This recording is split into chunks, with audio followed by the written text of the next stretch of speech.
Setidaknya ada 6 materi pokok yang diajarkan ketika di DM1, yaitu Masjid Raya Al-Insan itulah yang seharusnya dicontoh oleh masjid-masjid lain. Ayo kita bangkitkan Islam, bangkitkan Muslim kembali, terutama melalui jalur ilmu pengetahuan.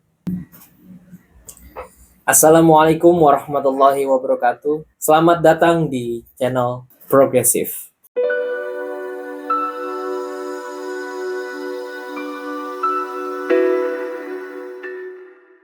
Perkenalkan, nama saya Bayu Ilham Sulaiman. Di sini Ane mau memberikan pengalaman waktu ikut Daurah Marhalah 1. Apa itu Daurah Marhalah? Kita bahas di video kali ini. Oke, Daurah Marhalah atau biasa disingkat DM itu adalah sebuah pembinaan atau kaderisasi dari KAMMI, Kesatuan Aksi Mahasiswa Muslim Indonesia. Oke, kita lanjut ke pengenalan kami ya, secara singkat aja.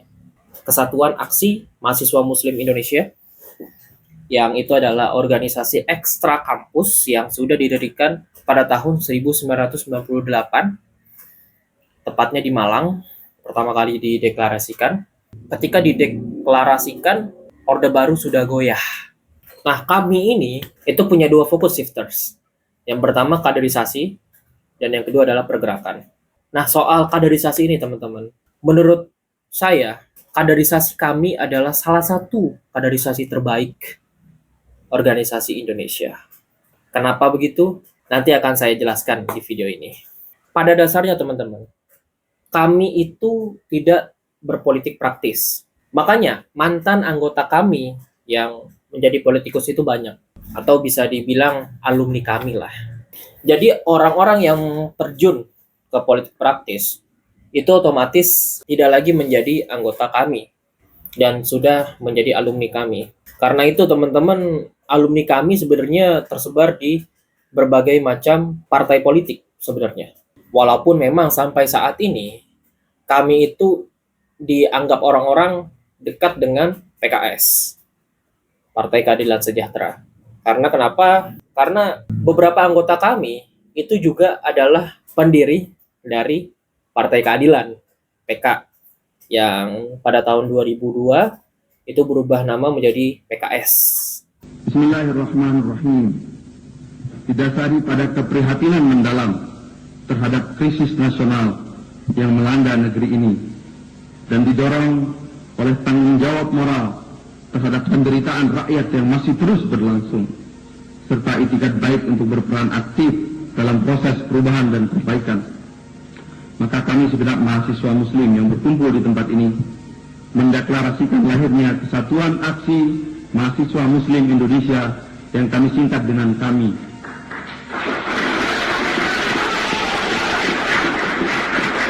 Oke, sekarang soal Daurah Marhalah. Daurah Marhalah itu seperti yang saya sampaikan tadi, itu adalah proses kaderisasi dari kami. Dan Daurah Marhalah ini bisa disingkat DM. DM ini ada 3 tingkatan, DM1, DM2, DM3 ya. Nah, yang saya ikuti waktu itu baru DM1. Baru tingkat dasarnya gitu. Itu saya dan teman-teman yang lain daurah selama 2 hari 2 malam lah. Oh ya, Daurah Marhalah itu bahasa Indonesianya adalah fase pelatihan lah, pelatihan gitu ya. Nah, nanti akan saya jelaskan juga di video ini apa yang saya pelajari di DM1. Nah, ini yang penting sebenarnya, yaitu lokasi DM. Lokasi Daurah Marhalah. Lokasi pelatihannya nih. Kami yang di Jakarta itu proses pelatihannya ada di Masjid Raya Al-Insan di Patal Senayan. Dan yang ikut DM itu bukan hanya ikhwan, tapi juga akhwat. Dan tentu saja tempat istirahat kami berbeda ya. Ada yang nampaknya saya perlu ceritakan di masjid ini ya.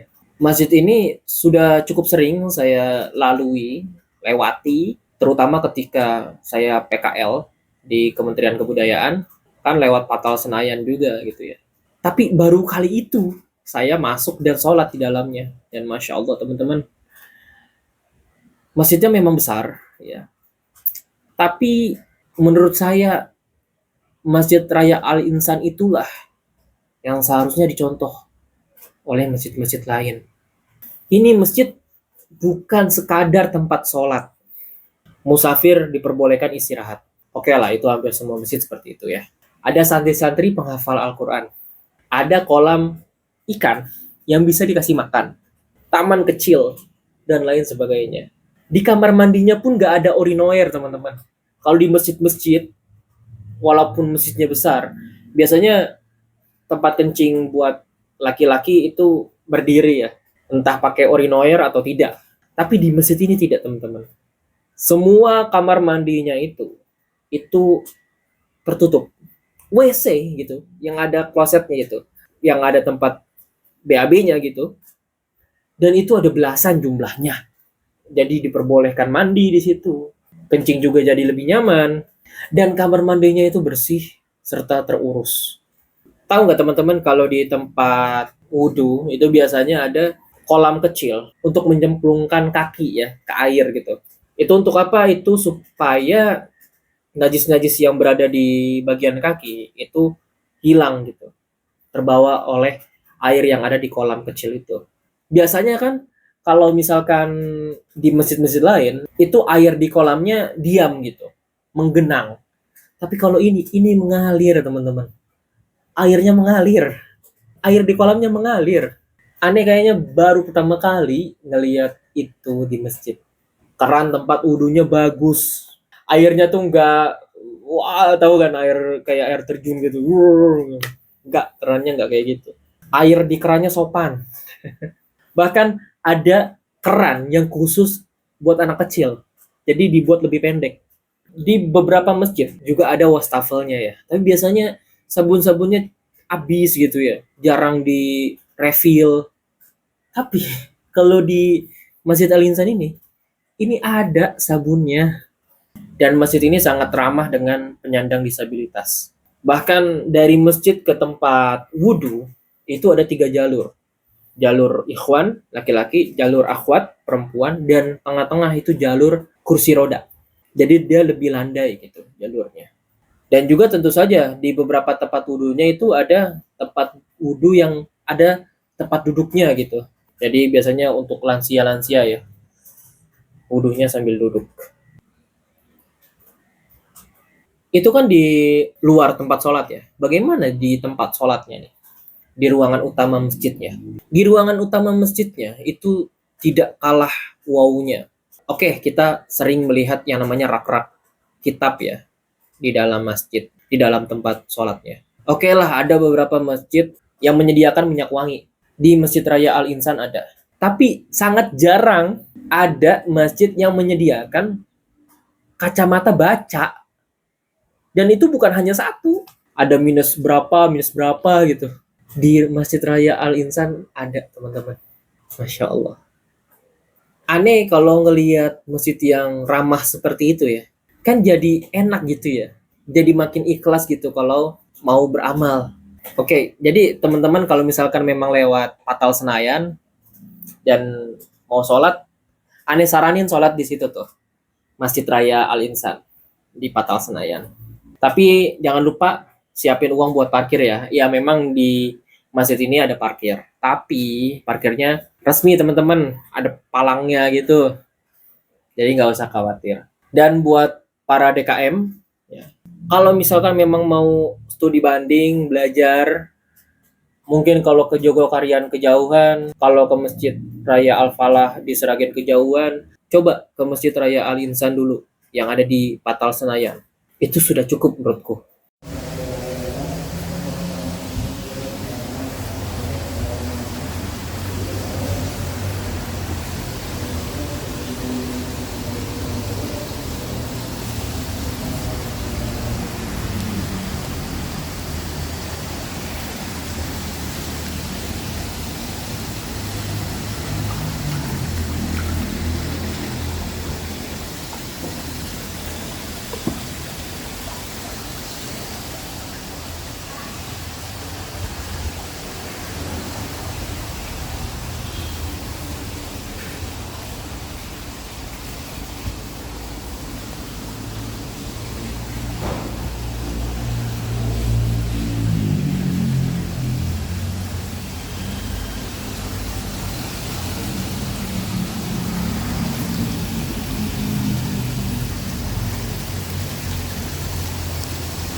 Oke, lanjut ke DM ya. Teman-teman di DM1, karena kami ini adalah organisasi ekstra kampus, maka wajar apabila teman-temannya itu dari berbagai wilayah Indonesia, dari berbagai daerah di Indonesia. Kalau aneh kemarin ketemu dari orang Sumatera sampai orang Halmahera, Maluku Utara. Bukan hanya pesertanya ya, tapi juga senior-seniornya, juga orang-orang dari berbagai macam wilayah di Indonesia. Jadi unik aja gitu. Kita bisa mendengar logat-logat orang Indonesia yang bukan di Jabodetabek gitu ya. Entah itu cara ngomongnya, entah itu cara bergaulnya, dan lain sebagainya. Dan ini makin menimbulkan semangat setidaknya buat diriku sendiri ya. Bahwa kenyataannya masih banyak loh muslim-muslim di Indonesia, terutama pemuda-pemudinya, itu yang punya semangat dan punya keseriusan untuk membenahi negeri ini, terutama dengan cara-cara Islami. Bacaan Quran mereka juga bagus-bagus loh, Masya Allah.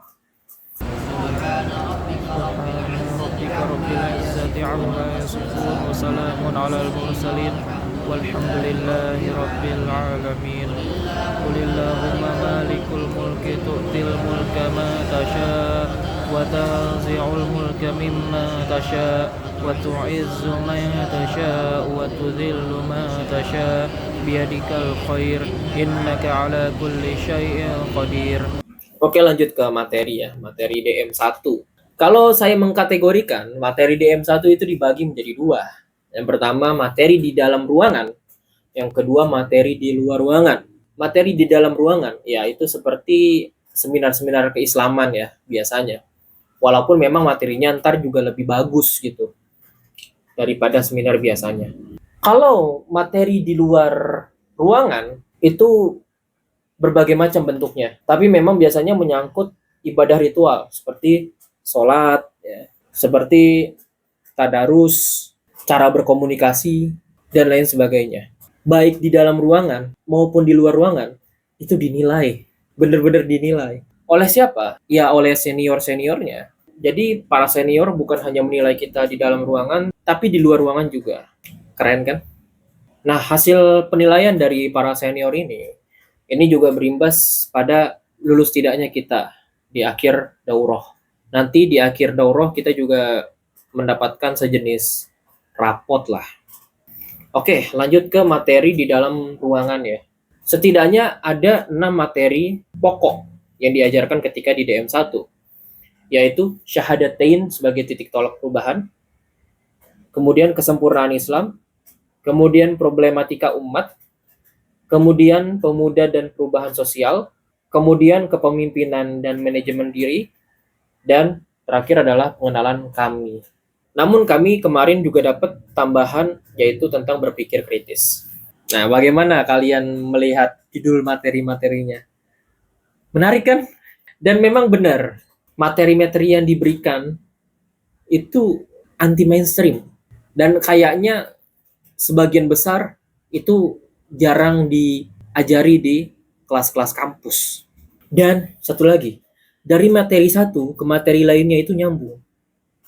Jadi ada garisnya. Dan teman-teman, saya secara heran dan kaget sekaligus senang ya. Ternyata pemikiranku dengan pemikiran kami itu persis sama loh. Terutama soal keislaman ya, tentu saja.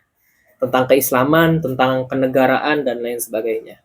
Saya dan kami itu tidak menolak filsafat.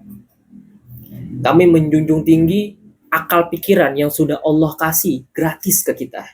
Saya dan kami itu tidak hanya memandang Islam hanya mengajarkan ibadah ritual saja. Tapi Islam juga mengajarkan ibadah lain di luar ibadah ritual. Dan juga perjuangan-perjuangan keduniawian dan lain sebagainya.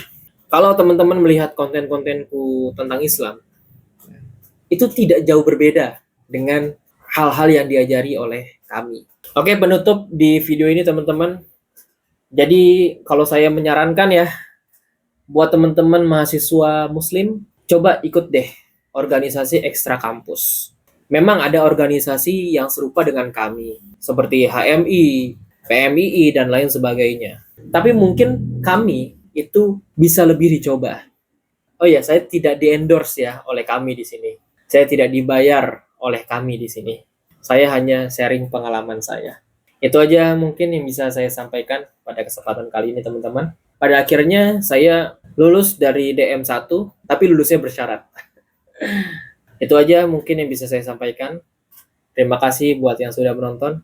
Ayo kita bangkitkan Islam, bangkitkan Muslim kembali, terutama melalui jalur ilmu pengetahuan. Saya Bayu.